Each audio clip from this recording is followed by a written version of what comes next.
Olá, meu povo, alicate de poda na mão, pé no chão, vamos ali na agrofloresta. Pessoal, gostaria de pedir a vocês que vocês também pudessem curtir os vídeos. Muita gente tem assistido sem curtir, até comentam alguns, mas estou sentindo falta dos likes, estou sentindo falta das inscrições. E assim, tenho me esforçado o máximo para dar o meu melhor, compartilhando minhas experiências, o meu dia a dia aqui no campo. E aí eu peço a vocês essa ajuda, para que o canal ele não saia dos destaques do setor da agroecologia, que a gente possa fazer os nossos compartilhamentos, que a gente possa se inscrever no canal, ativar o sininho, beleza? Hoje eu, como eu disse agora há pouco, estou levando vocês até a agrofloresta, né? Aqui a casa da minha avó, sempre fazendo parte da nossa trajetória até o agroecossistema, né? Na verdade, até a agrofloresta, né?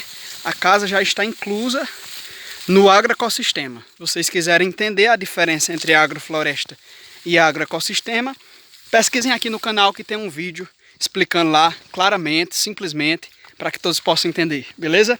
Então, estamos na agrofloresta para tratar de um assunto que, por vezes, ele é negligenciado, né? Nós sabemos que a agrofloresta, melhor dizendo, é um sistema no qual nós devemos prezar pela diversidade de plantas e dando destaque para plantas amigas, plantas companheiras umas das outras, plantas que ajudam na questão nutricional do solo, bem como na preservação do solo, né? Na manutenção dos nutrientes, na disponibilidade desses nutrientes para as demais plantas e assim por diante. Mas nós não podemos nos esquecer, né?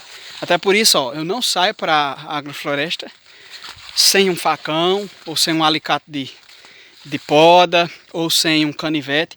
Alguma ferramenta eu tenho que levar, porque a agrofloresta, apesar de ser um sistema um tanto similar à natureza, mas é um sistema que necessita obrigatoriamente de manejo, né? De manejo. E dentro dessa lógica, melhor dizendo, do manejo, nós temos a questão de quais plantas utilizar. Nós não podemos deixar que a vegetação simplesmente ela surja espontaneamente, porque aí não é necessariamente uma agrofloresta, né? Nós sabemos que algumas plantas cultivadas, por exemplo, como eu já relatei aqui no canal a questão do milho e do feijão na agrofloresta, nós sabemos que plantas como essas duas, o milho e o feijão, elas necessitam, por exemplo, de luminosidade para que possam se desenvolver. E aí, hoje eu vou trazer outro tema importante sobre como escolher a planta, as espécies vegetais que vão compor a minha agrofloresta. Existem diversos vídeos, diversos trabalhos, diversos artigos científicos, experimentos, que vão nos mostrando quais plantas usar, em quais momentos nós devemos usar determinado tipo de planta e assim por diante, né? Mas o que eu quero retratar e relatar aqui é a importância da gente ter cuidado com algumas espécies. Por exemplo, espécies que competem bastante pela luminosidade, elas devem, quando não serem evitadas, o seu cultivo, o seu plantio na área de agrofloresta, deve-se tomar cuidado com o momento de inserir essa planta. Se eu inserir uma planta que vai crescer rapidamente, prejudicando as plantas cultivadas, as plantas que me darão um retorno produtivo, digamos assim, eu vou estar trabalhando para trás. E não é isso que eu quero. A agrofloresta não é um sistema, não é porque ele seja um sistema que se aproxima do espaço natural que ele seja desorganizado. Não, muito pelo contrário. Foge da nossa lógica de organização humana, sim, mas não significa dizer que ele é desorganizado, que ele é um cultivo, é uma área ao léu. Não, de modo algum. né? Então, nessa lógica, nós temos que entender que algumas espécies elas necessitam de maior atenção, sobretudo espécies que são extremamente agressivas, espécies que vão competir com as plantas que eu plantei ali por algum motivo, sobretudo, como eu disse anteriormente, um motivo produtivo. Uma planta que vai me gerar alimento, uma planta herbácea, uma planta que tenha o seu papel no agroecossistema, como é que eu quero dizer? Com um retorno imediato, né? Aqui as alimentícias, as frutíferas, as anuais, elas são exemplos disso que eu estou falando, né? Mas que plantas são essas, João Paulo? E qual o problema de termos essas plantas na agrofloresta? Les mostrarei um aqui comum do bioma Caatinga. Deixa eu ver como é que eu faço. Que é a aroeira brava. Repare bem, eu fiz questão de dizer, é a aroeira brava e não aroeira mansa. Tá entendendo? A aroeira brava, eu não sei o nome científico dela, mas ela é bastante comum aqui na região. E ela tanto cresce rapidamente. Veja, vocês conhecem essa planta?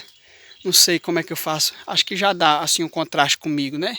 Entre meu corpo e a planta, dá para vocês terem um contraste e identificarem. Tem essa planta aí, onde você assiste, comenta aí se você conhece essa planta. Pois veja, essa planta, a aroeira braba, como nós chamamos aqui em Pernambuco, no sertão, ela é extremamente agressiva. Aí você fala, João Paulo, mas você já está na agrofloresta e, no entanto, você está nos mostrando uma planta de aroeira brava na sua agrofloresta. Sim, estou. Mas reparem, é uma única. Não significa dizer que existe uma planta tão inimiga da tua agrofloresta que você não possa tê-la. É claro, há casos e casos, exceções e exceções, regras e exceções. Mas aqui, eu estou querendo dizer que pela regra, não existe nenhuma planta que você diga assim, eu tenho que extirpar essa planta da minha agrofloresta. Porque se eu fizer isso, eu estou fugindo da lógica de regeneração, de aproximação do espaço ambiental natural, não é isso? Então, meu povo, a aroeira, além dela crescer bastante, veja, essa planta aqui de aroeira, ela tem 2 anos e ela deve estar aí no mínimo hoje com 12 metros de altura, né? Então, é um único exemplar. Está aqui na extrema do terreno, beleza, tudo bem. Mas se essa planta tivesse exatamente no centro da agrofloresta, ocupando esse espaço, competindo por luz, por água, por nutrientes, né? E aí tem outro fator, que agora nós vamos partir para a questão química, tem outro fator que nós não abordamos, que é a alelopatia. Eu já falei de alelopatia aqui no canal, em outros vídeos. A alelopatia é a capacidade que uma planta tem de interferir positiva ou negativamente por sobre as demais plantas do seu entorno. Em outras palavras, João Paulo, que agora foi muito complicado para a gente acompanhar essa frase desse tamanho. Plantas alelopáticas são plantas que emitem substâncias, a própria competição, gera um impacto, seja ele positivo ou negativo, no crescimento, no desenvolvimento, na produção, na produtividade das demais plantas. Em se tratando da aroeira especificamente, e outras como a laranjinha, vou atravessar aqui a agrofloresta para lhes mostrar um pé de laranjinha. Vocês também podem comentar quando verem se conhecem a laranjinha, né? Então, a aroeira brava, a própria aroeira mansa, é claro, em menor grau, mas também oferece algum risco. A laranjinha, o jatobá, claro que jatobá ele já é uma árvore mais nobre, ele não vai ocorrer no começo, por exemplo, da sua agrofloresta, a menos que você tenha matrizes ou que você insira sementes de jatobá no seu agroecossistema de modo demasiado, né? Então, essas plantas elas exercem alelopatia e elas podem prejudicar, por exemplo, o cultivo das frutíferas. Então veja, aqui é uma laranjinha. Essa laranjinha aqui ela é única. Muito embora ela seja única, eu vou precisar retirá-la daqui do espaço, porque aqui embaixo eu tenho graviola, eu tenho atemoia, eu tenho cafeeiros, eu tenho guabiju, eu tenho limão siciliano e tenho a mama cadela. E aqui logo nos meus pés eu tenho pinha e tenho sapota. Sapota mamei, tenho sapoti. Enfim, são muitas plantas frutíferas que se eu deixar essa árvore que está aqui atrás de mim, que é a laranjinha, crescer, ela vai impedir alelopaticamente que essas minhas plantas, que eu desejo que elas produzam, se eu deixar essa daqui, ela vai impedir que as minhas outras plantas produzam. Então ela tem uma função agora inicial na agrofloresta, né? Que foi para formar sombra, vai me dar madeira também, lenha, melhor dizendo, vai me dar lenha. Mas eu já preciso retirá-la aqui. Eu estou com feijão sessentinha aqui, ó, embaixo dela. Então, logo após a colheita, para que eu não estrague o feijão agora, né, se eu fizer a retirada dessa árvore, né, então, quando eu colher o feijão, o primeiro procedimento que eu vou fazer no que diz respeito à laranjinha é retirá-la do espaço, porque ela está interferindo negativamente na agrofloresta. Né?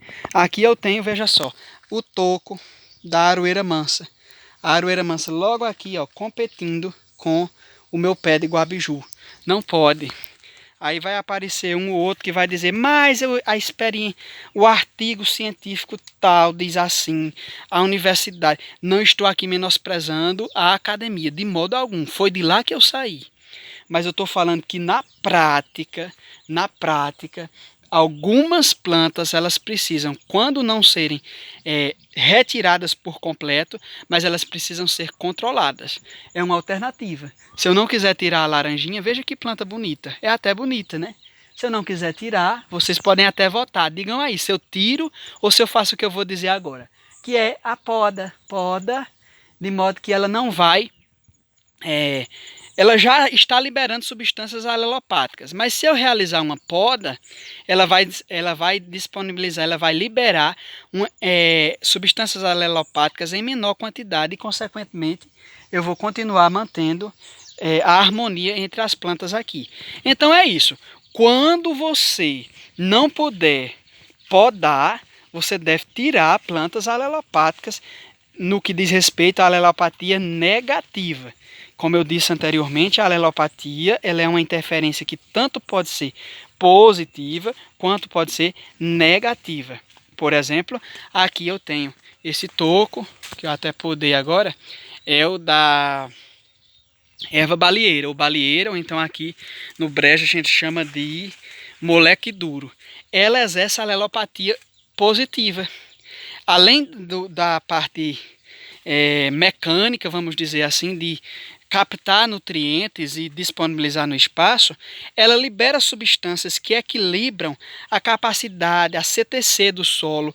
Essa planta ela disponibiliza espaço, que no espaço, no seu entorno, no seu raio, haja a maior facilidade da assimilação dos nutrientes para as outras plantas. Então veja, a balieira, o moleque duro, ela já é um exemplo contrário. É uma planta que eu devo ter no meu agroecossistema. Aqui, ó, cadê? Aqui, ó, logo aí, você pode ver. A copa é o pau d'arco, ou ipê roxo, como você queira chamar, como você conheça. O pau d'arco, eu deixei ele aqui, ele tem a sua função,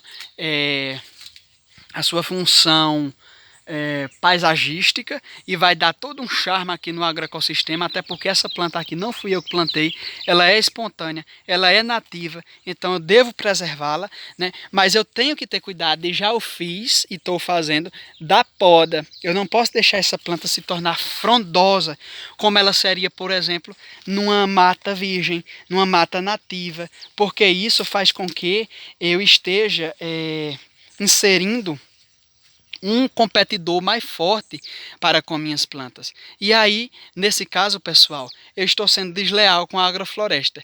Não é questão de não gostar de algumas plantas, não é questão de desmatar algumas plantas, é questão de manejo. Se eu quero ter a agrofloresta produtiva, rentável e viva, eu preciso fazer manejos, eu preciso adotar técnicas que me possibilitem a manutenção, o crescimento e a estabilização ambiental e agrícola da minha agrofloresta. Então esse era o vídeo que eu tinha para vocês hoje. Muito obrigado pelo apoio, pelos comentários, por acompanharem aqui o meu trabalho. Fiquem aí com essas imagens, que beleza, da agrofloresta de São Miguel Arcanjo.